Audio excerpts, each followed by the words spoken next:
Amazing. I'm going to bring you back into a discussion that we have already scratched on it. I understand you speak very good French and understand it as well. This Pas is vraiment. what, bon, quand même, on va essayer. Même moi, je ne parle pas très bien. But it's important that for us to understand Bia's ideology and La République du Cameroon's ideology, the way they look at the people of Amazonia, we may try to see if we have some understanding of their language. Maybe you should listen to this. I'm sure you would have watched it, and then we will react to it. Stay tuned. On avait la possibilité de les intégrer directement dans le système francophone, qui était celui de la majorité du peuple, 80%. Mais je crois que les pays sont soucieux aujourd'hui d'affirmer leur identité. Et c'est pour ça que nous mettons sur pied un statut spécial qui reconnaît la spécificité de la zone anglo.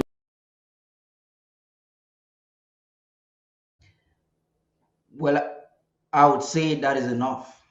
I'm sure you might have watched this, and you might have also seen the way Southern Cameroonians and Amazonians react to those utterances. Some would say God helped him to use his own mouth to say it.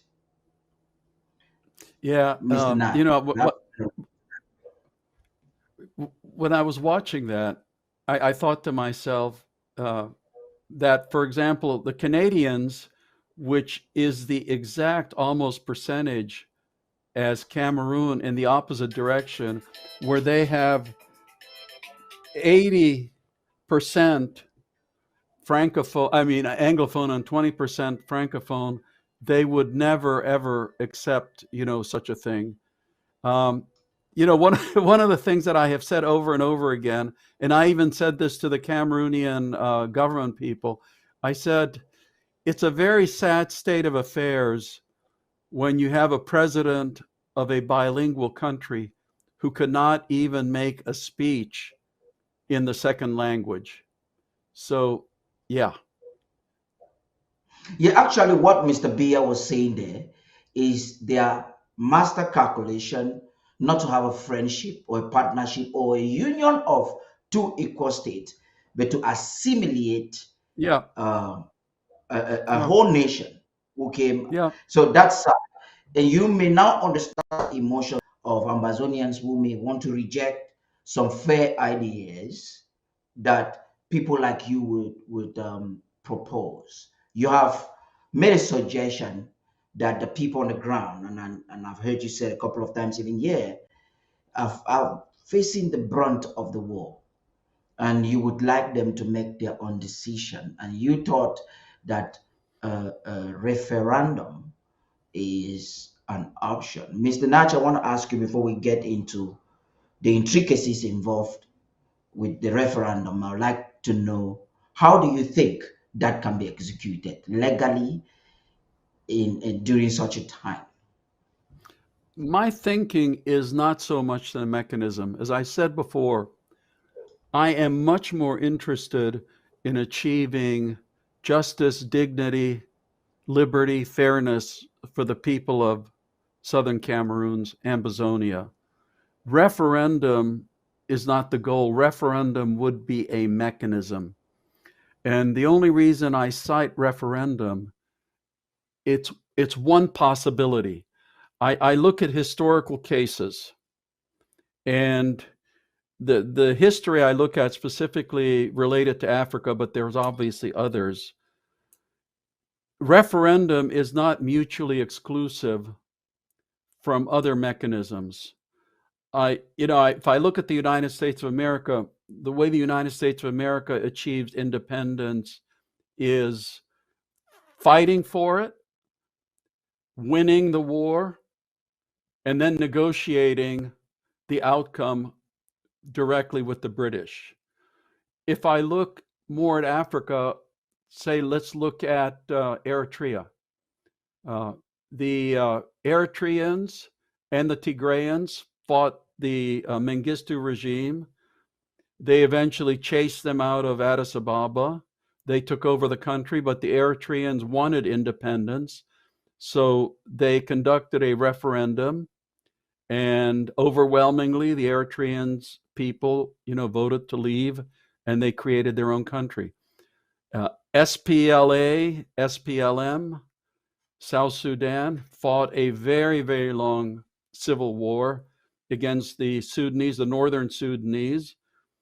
It was a stalemate for most of it.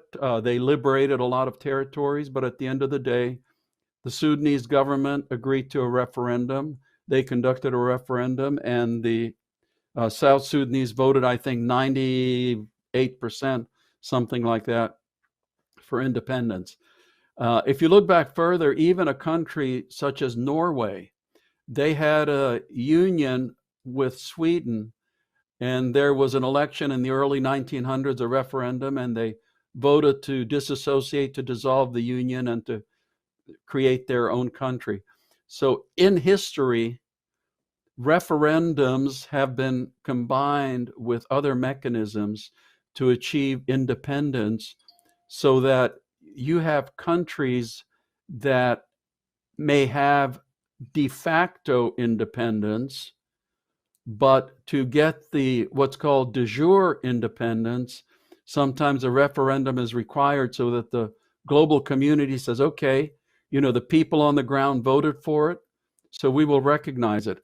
There is another interesting case right now in Africa, which in a little bit parallels the situation in Ambazonia, and that's the case of Somaliland. Somaliland, British Somaliland and Italian Somaliland joined together to form the nation of Somalia. British Somaliland became independent first.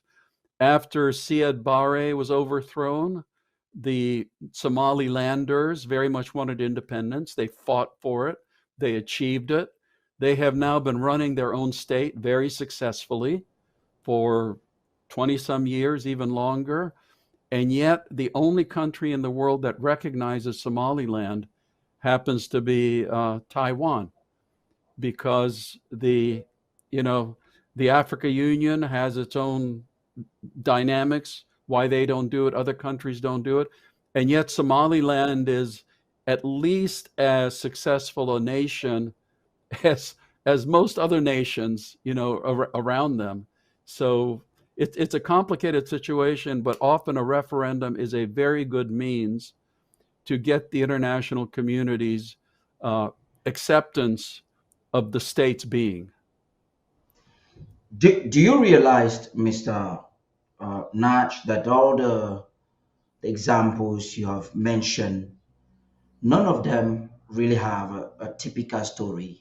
Eritrea, Sudan, Somaliland, that can be likened to case of Southern Cameroons. First of all, we understand that the two countries, Southern Cameroons and French Cameroon, were UN trusteeship territories. We cannot talk our stories without necessarily linking it with our past. And these two category B trusteeship territories came into an experimental union of two equal status. Now, the union was not done rightfully, it didn't work. Yaoundé themselves cannot even explain how their gendarmes invaded Southern Cameroons, and so on and so forth. This is history we are aware. The United Nations Charter is in contravention of the procedures that were employed to lead us to where we are today. There is no treaty of union existing anywhere. And a lot of people argue that Cameroon has simply invaded or annexed the former British Southern Cameroons, meaning there is a culprit, there is a crime. We're talking about illegality. And I understand that there are two ways of handling illegality, either in a courtroom or out of a courtroom via a negotiation. How do you want a people who feel cheated of independence and who are requesting for justice to be preconditioned with a referendum as a way to determine their future. So how would you then fix the situation? We think that the powers that be should simply respect their own laws. Yeah, how Don't you would that think, happen? to set the right precedents? Because if it is not properly handled, you can have another French Cameroon somewhere else doing just the exact same thing. To set a precedence in a world that we're trying to build a global village and a peaceful, global, prosperous village, don't you think it would be right for the legality and historicity to be addressed with some form of honesty? You're discussing academics and philosophy, not practicalities. I always get back to the point I'd like how to know why. I would like to know why it's not practical. That's exactly what I'm trying to know. Because that's why I'm asking you. So who will do it? How will it happen? the same actors now, in Kas Nanyangwe's book, he accuses the United Kingdom for departing or conspiring and not doing it, or not handling the situation rightfully. The United Nations is talking very loudly about Sudan today, and unfortunately, the United Nations doesn't seem to speak the way we expected them, cognizant of an experiment that they initiated that has failed. It's we just think that authorities that be to save more lives should respect their own laws. Isn't that just an honest and simple approach? Yeah, but I get back to my question. As I said at the beginning, I'm not committed to any mechanism. I'm committed to the outcome. But your approach from what you're saying, how would it actually be done in The today's first world? thing President Sako has suggested is for a negotiated settlement without preconditions. Is it so difficult, for instance, for the actors in the world to oblige La République du Cameroon? Is it too difficult to oblige La République du Cameroon to meet Ambazonia on the table and let discussions begin? It will never happen. Why? If that's what we're counting on, then you will be having the same discussion in 20 years, not with me because I may be gone by then, but with somebody else. Exactly the same point.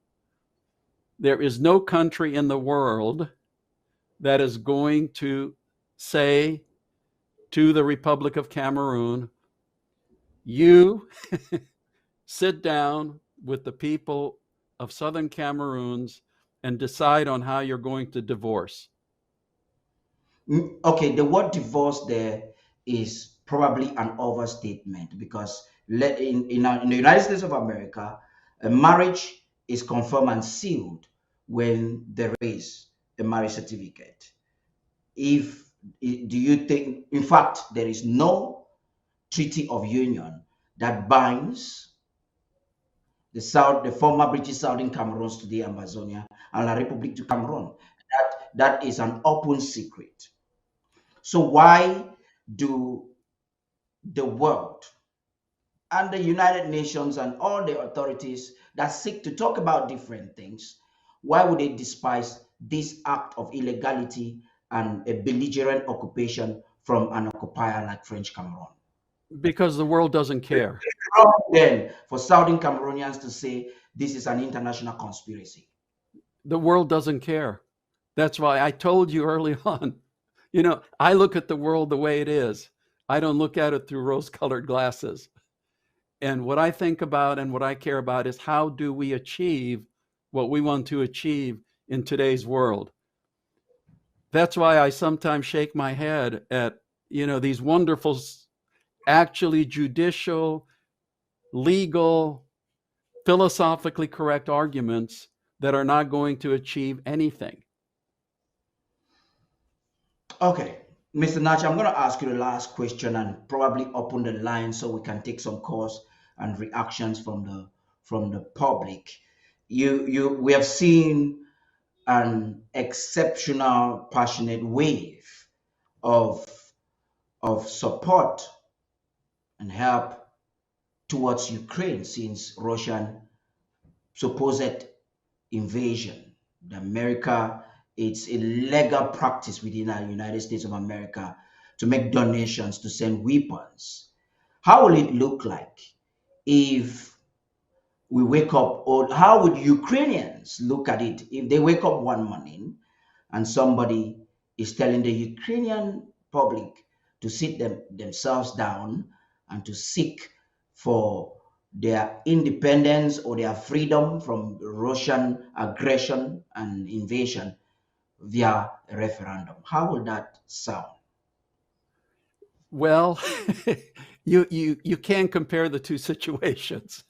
Ukrainian army is on the ground battling the Russians and pushing them back. And you started with two sovereign countries, both of which were recognized as members of the United Nations, and both signed on to the United Nations Charter.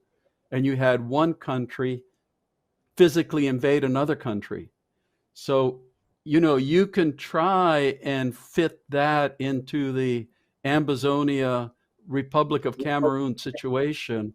But again, you can make any arguments you want and you can win the debate, but the world is not going to see it that way.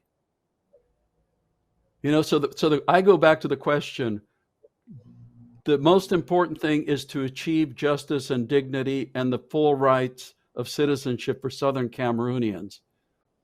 It's not to win points in a scholastic or academic or philosophical debate.